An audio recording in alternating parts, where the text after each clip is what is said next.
And again, no.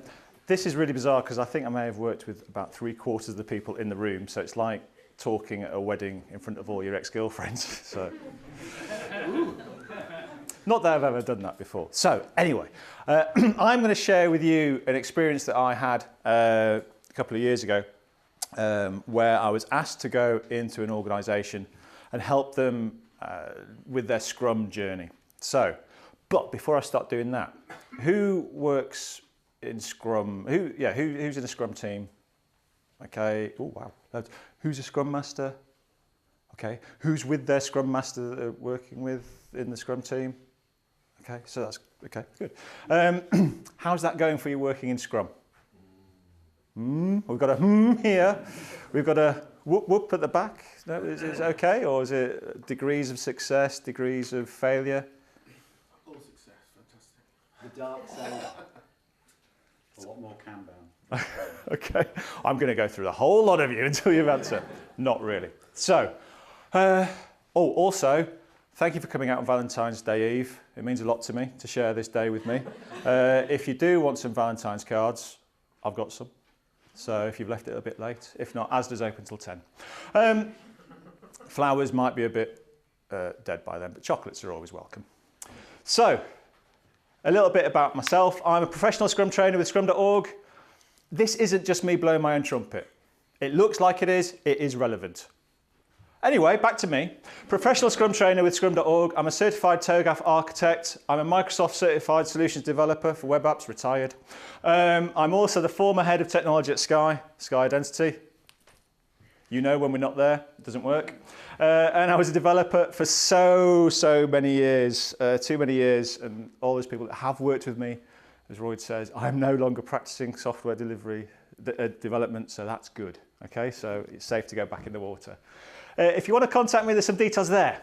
So now, this logo, Google logo, I've never worked with Google, but I went to a talk at Google, just down the way, about 18 months ago. And they had 2 people from Google, and they attended the talk, and they were very, very enthusiastic, like you would expect them to be from Google. And they did this thing where they said, we don't start a project unless we're feeling uncomfortably excited. They did that a lot. And that's what I'm feeling right now. That butterflies in your stomach, bit of a knot, not too sure what's going to happen, but I'm excited to be here. Don't know where we're going. But anyway, so I thought I'd just share that with you. So I was asked to go into an organisation. I've run out of time already. You're looking at your watch. Just warming up. When does this start? I'm off.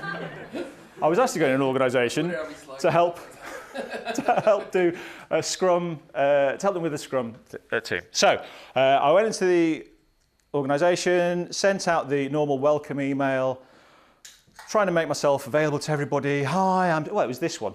Hi, my name's Steve. Sorry if it's found you by mistake. You may have seen this before, but it's worth a rewatch to remember the main points of the Scrum process. And there's some videos about what's going on in Scrum. It's quite funny.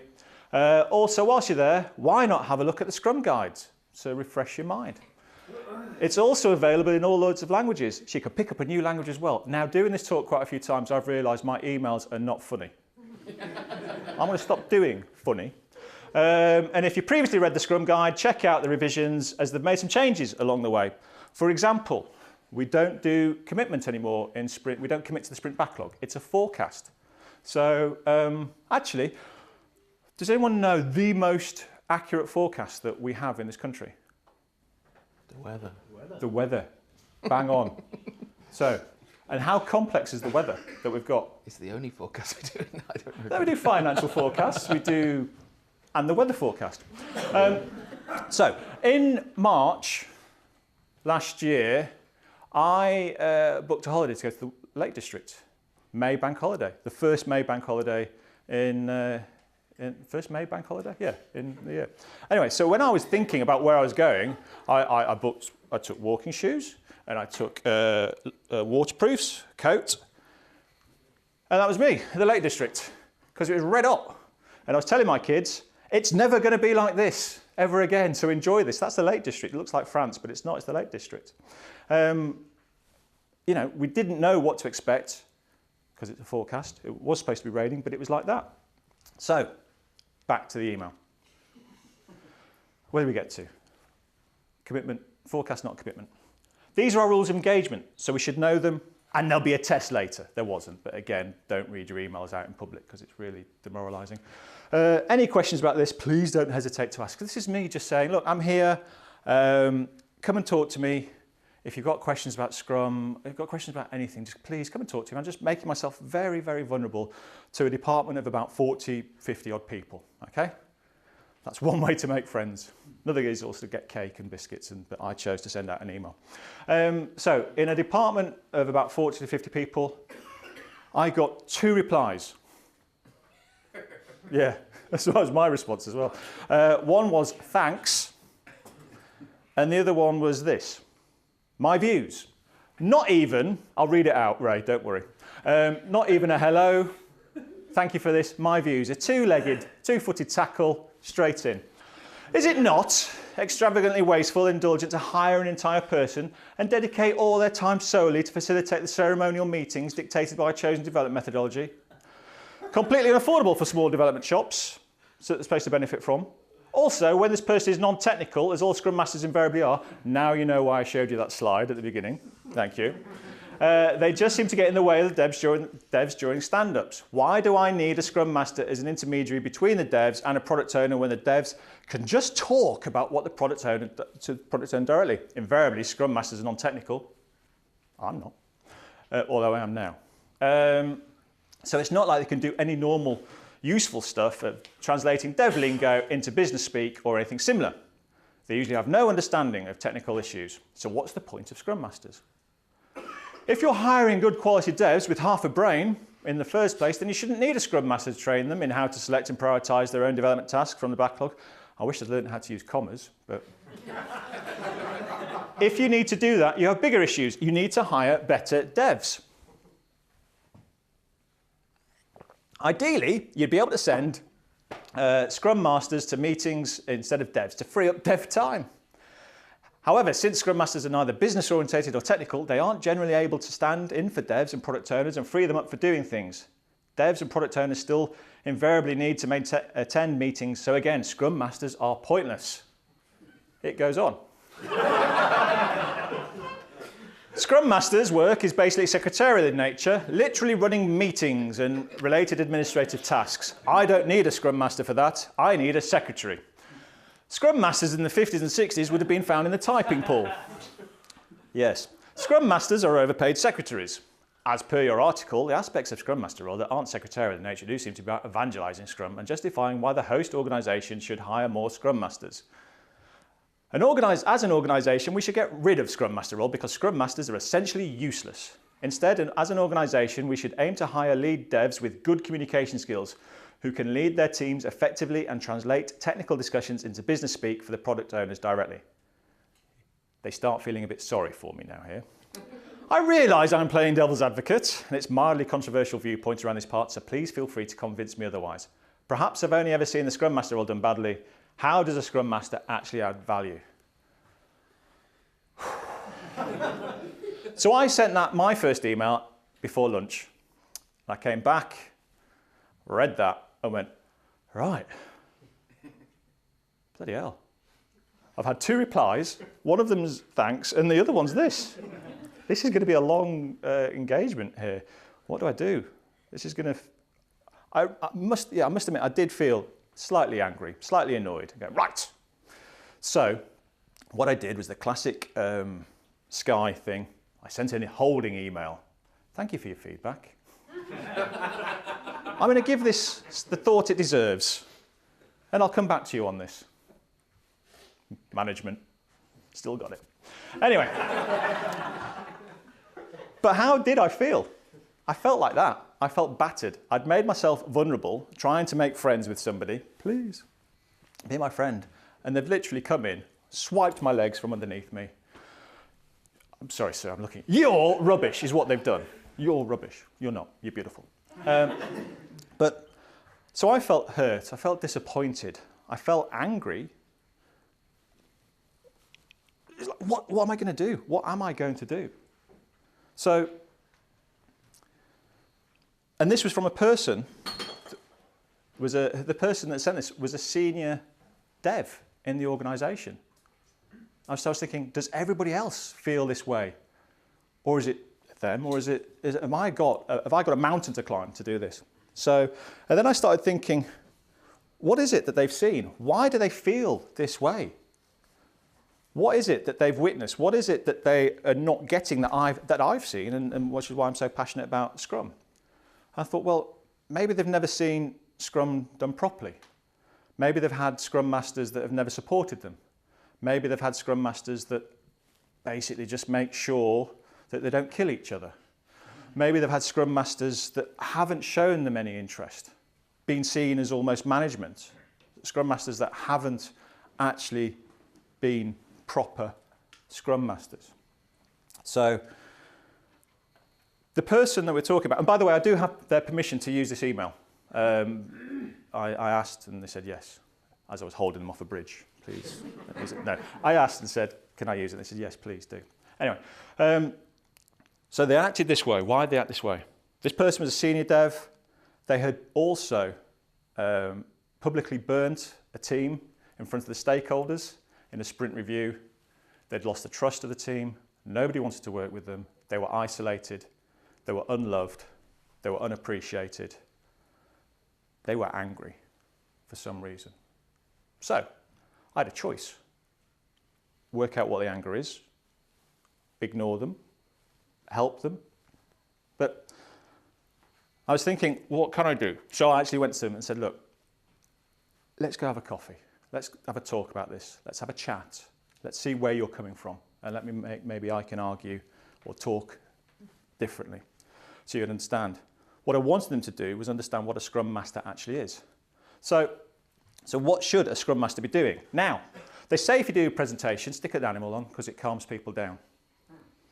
It's not calming me down right now. I'm still feeling uncomfortably excited. So, what should a Scrum Master be doing?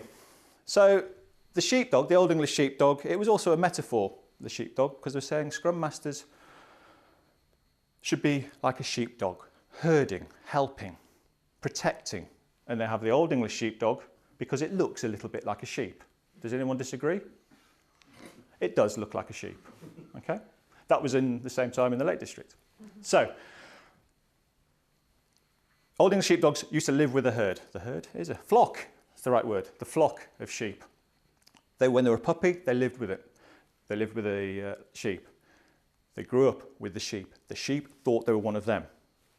So when danger occurred, the dog stopped being sheepish-like and turned into a dog to protect the flock. So, that's why the picture's there, not to calm you down.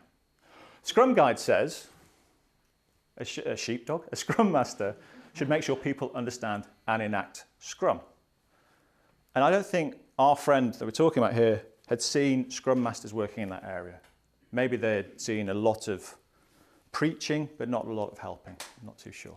So, what they'd witnessed was this. Now, this is a document from a colleague of mine, Barry Overeem at scrum.org, and he's looked at Scrum Masters. What is a Scrum Master? What isn't a Scrum Master? I really encourage you to read this. It's the 8 stances of a Scrum Master. And Barry has come down to this. Scrum Police, a hero, a scribe, a secretary, a coffee clerk, a chairman, Jira admin. You're a Scrum Master? I've got a problem with Jira. I've no idea. Did it really? Yeah. The amount of times, oh, you know how to do this in Jira. No. Almost everybody says they know anything about Jira. Let me Google that for you. So, and a team boss. So, maybe that's what they'd seen. But this is what a Scrum Master is. This is what a Scrum Master should be doing. Removing impediments that the team can't remove themselves. A facilitator of the events. And in every event, there's transparency, adaptation, and inspection of something. A coach, a teacher. Not too sure what Yoda's doing in that picture there, but we'll go over that one. A mentor. A change agent, changing how an organisation works and how people interact. A manager of the framework. Manager looking after the health of the team, health of the Scrum. And also a servant leader, which is brilliant because of this Northern servant leader thing. It's really good. You should go to it. I can't, but I would be if I could. So, I had real problems with the servant leader role. Really didn't get it in my head, and we're going to come on to this a little bit later on to explain a bit more. So, back to the email. As an organisation, we should get rid of the Scrum Masters because they're useless. So, they get in the dev's way. Scrum Masters are an intermediary. Scribe. Train them how to select and prioritise. Scrum Police. Ideally, be able to send a Scrum Master to meetings instead of a dev. Hey, I'm the hero, I'll solve the problem. I don't need a Scrum Master, I need a secretary. So the secretary, that's what they'd witnessed. Ah, says I. Not like that, but I went, okay, maybe this is what they've seen. But what they needed to see was a Scrum Master acting as a servant leader and the team exhibiting the Scrum values. Right, okay. Who said they work in Scrum? So, gentleman in the white t-shirt, because your hand went up first. Without looking at the board. Yeah, all right, too late. Okay. Can you name a Scrum value? Openness. Okay. Who wants to shout out another one randomly? Respect. Good. Commitment. Focus, commitment, courage. You're just reading it off the board now, aren't you? I should have put that slide up after this question. But yes, so openness, courage, commitment, focus, respect. I remember that as an acronym as FOCA. It just sticks in my head like that. Focus, openness, commitment, courage and respect. Focus on doing what's needed to be done. Openness is making yourself vulnerable, open to the team. Courage, working on difficult things is hard. Be courageous to take those tasks. Commitment, commit to the focus, commitment to the framework, commitment to being professional, commitment to the team, respect for the individual, respect for their what they bring to the team, respect that no 2 days are ever the same because they're individuals, they're a team. Now, as a servant leader, and this is the problem that I had with servant leadership, I asked Scrum.org, said, I'm coming to talk to various different groups. Can you give us an example of a servant leader? And they said, Gandhi.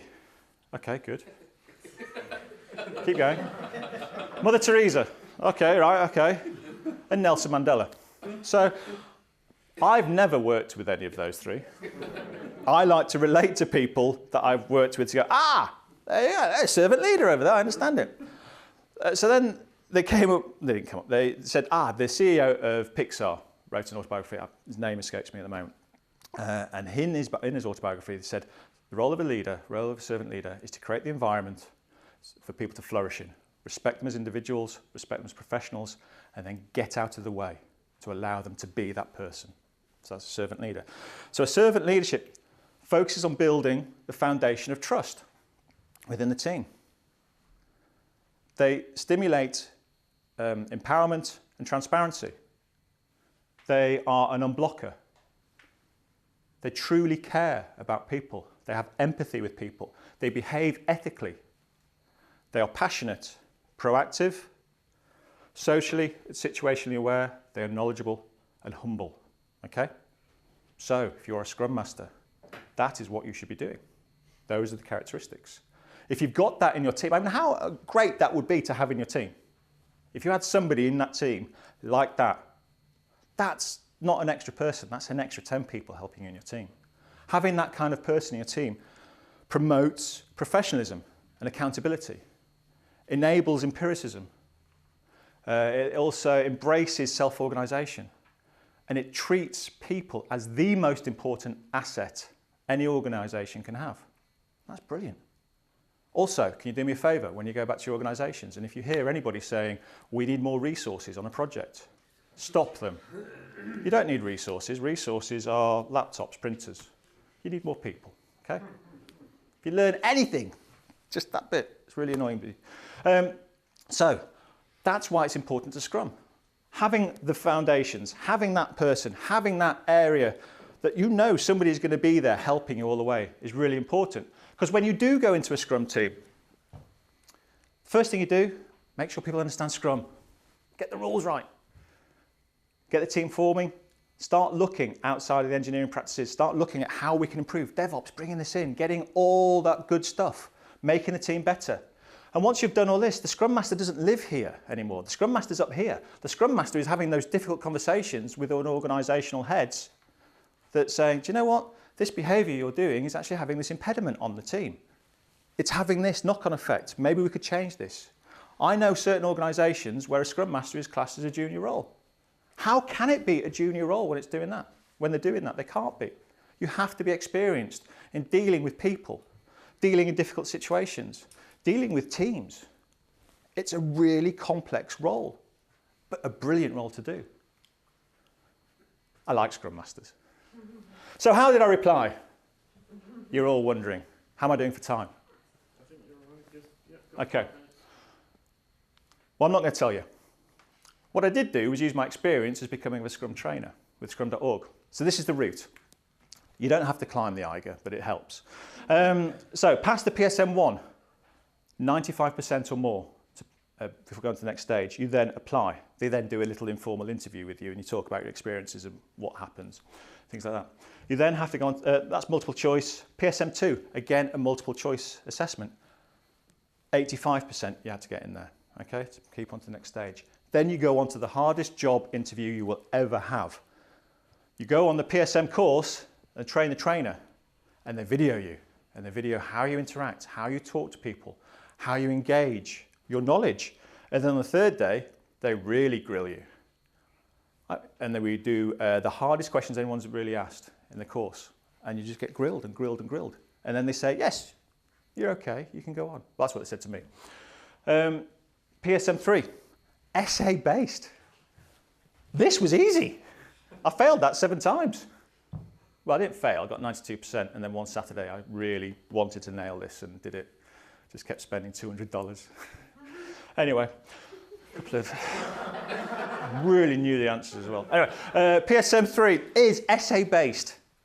It's a 2-hour in duration, 35 questions, all essays. It is difficult. 95% to get across there. By the way, I did the same one for PSPO2 today. It's a lot easier. And then you pass that, peer reviewed by other professional Scrum trainers from scrum.org. I had 5 people, 2 from Germany, 1 from the States, 1 in Santiago in not Costcutter, that'd be great, Starbucks. He was in, really difficult, but it was, I'm a student in your class, what do you say to this, da, da, da. And you get through there, and then you're a professional Scrum trainer. So, using that experience, I then help to answer the question. But, you're all looking a little bit bored. I like to play games in my talks. Da, da, da, da, da. We're going to play Scrum Master or Scrum Rookie. Now, remember that uncomfortably excited feeling that you thought, why is he going on about this so much? Guess what? Who's feeling uncomfortably excited? Because I need a volunteer. And underneath your chairs, before you all got here, I placed a Post-it. I would like you to reach down underneath your chair. Oh, and if it doesn't come off easily, please do not rip it off.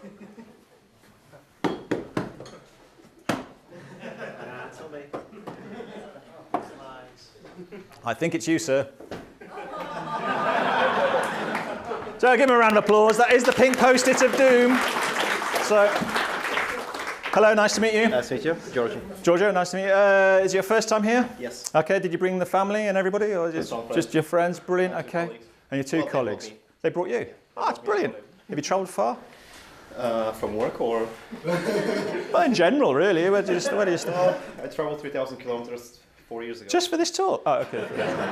Just came here 15 minutes. 5 minutes. 5 minutes. Okay, cool. 5 minutes, yeah. Well, I'm glad you made the effort. So, you can help if you want. If you need help, you can ask the audience. Okay, so, these are questions from the PSM. There are some PSM people in the room. I know this because they've attended one of my courses. When is the sprint over? When all the product backlog items meet their definition of done, when the product owner says it's done, when all the tasks are completed, or when the time box expires? What do we think? A, B, or C, or D? I need to You answer me now. answer you now. A. Is close. It's really close. Anybody want to help him out? D. Yes, D. So, who is on the Scrum team? The Scrum Master, the product owner, the dev team, the project manager. None of the above. Except the project manager. Everybody apart from the project manager is correct, apart from none of the above. The time box for a daily Scrum is 15 minutes.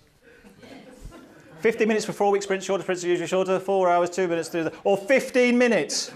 15 minutes, thank you, sir. I knew that. You did. Scrum does not have a role called project manager. Now remember this. Scrum does not have a role called a project manager. True or false? True. Brilliant. Now, the difficult question. The 3 pillars of empirical process control are on this board here. Shout out if you know the answer. D, inspection, transparency, and adaptation. Yes. So well done, sir. Give him a round of applause. But before you go, there you go. So, how did I reply? Where did my thing go? Over here. I did reply. So, remember this is what they were used to: Scribe, Secretary Hero, and Scrum Police. So, completely unaffordable for small dev shops. Complete enough to lie. There's 2 people I used to work with in a small complete dev shop. Wasn't complete, but it was a small shop. We did Scrum there. I've worked in many small dev shops where I did 2 roles, dev and Scrum Master. They had its pros and cons. You get some of the benefits, you don't get all the benefits, but it's so much more beneficial doing Scrum than not if you're doing complex delivery.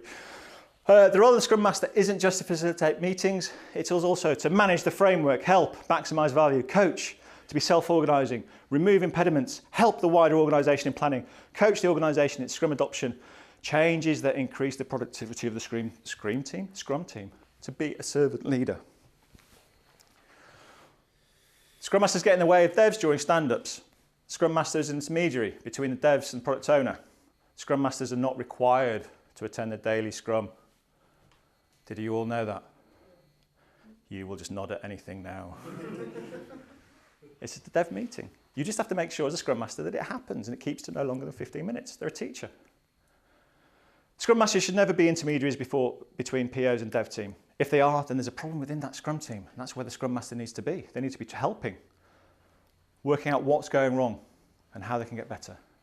Train them into how to select and prioritise their own development tasks from the backlog. If a team is filled with great developers following the framework, I wouldn't expect the Scrum Master to spend a lot of time coaching them. They're going to be up in that higher triangle, pyramid. The Scrum Master will be looking at aspects working with a PO. This is actually how I replied. I didn't do little graphics at the bottom, but this is what I replied. Ideally, you'll be able to send the Scrum Master to meetings instead of dev. Never send a Scrum Master to a meeting when you need a dev to be there, okay? There's no point. Information sharing and feedback is vital to the success of Scrum, and to send a substitute would be getting in the way of feedback. So they're an impediment remover. I don't need a Scrum Master for that, I need a secretary. Scrum Masters in the 50s, 60s would be a secretary. One of the responsibilities of the Scrum Master is to facilitate Scrum events when requested by the team. Yeah, that's what we're supposed to be doing. Okay, it's not secretarial. However, as a self-organising team, the team should not feel the need of having the Scrum Master there. They should document and collect all the actions themselves. They don't need to be there. If they're having problems doing that, then I would expect the Scrum Master to be there to help them do that, to learn how to do it. The Scrum Master should be there to coach the team so that work can work themselves.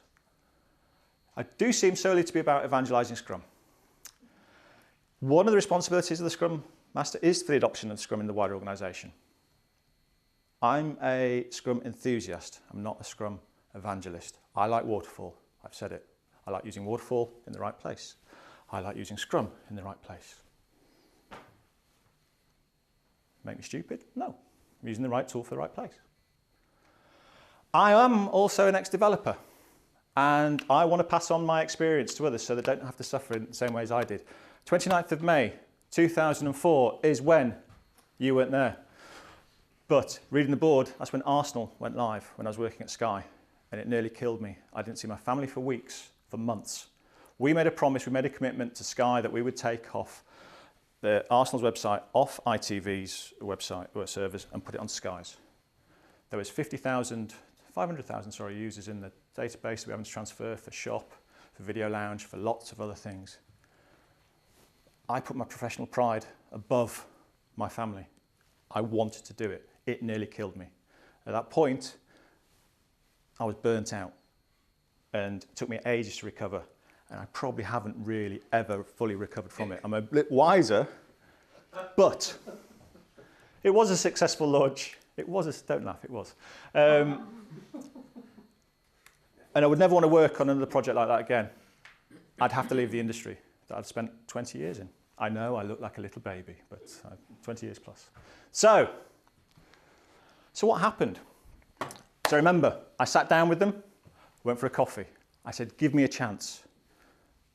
I know where you're coming from. I've seen it before. Give me it wasn't you, but give me a chance. Let me demonstrate what a Scrum Master can do. Let me help you understand what can happen, how teams can work, and we'll work on this together. They gave me an option to do it. So what we did was, for the first time ever, I did a working agreement, a class rules, working agreement, where we signed it. I've never normally signed working agreements, but the act of physically signing our working, this is how as a team we work, made everybody buy into it. And if there was behaviour that John was doing that was a little bit upsetting, everybody felt that we could call John out on it because we'd signed it. We started building on trust, doing trust exercises and retrospectives. We started talking about all those things that we hid away. No, bring them out into the open. We started delivering. We started working as a proper team, forming, storming and norming, all those kinds of things. The team started delivering, stakeholders were happy. There was ups and downs. There was always going to be ups and downs in this team because there were live characters in there. But we worked it through as a team. And then they left. They went and got another role. Was I sad? Yes, because I'd spent time working with them. I saw the fruits of my labour coming out. But they'd gone on to another, they hadn't died, I was going to say they'd gone on to another place. They left. They'd been offered more money to go somewhere else. And I wasn't in this exit interview, but what came out, the grapevine's great, was that the feedback was, this is the best team I've ever worked in. And I'm going to take these lessons and take them on to my next place, wherever I'm going to go. So for my role as a coach, I'd done my job. I'd taken them so far, and they've chosen to move on. A little bit sad, but that's life. So, thank you for listening. It's been a pleasure talking to you. This is the sales pitch. You can switch this bit off now. I do have some courses coming up in Leeds. PSM1, PSM2, April and May. I'm also talking in Agile in Leeds in June. Sorry to mention that here. Talking about product ownership. But thank you very much. Thanks for listening.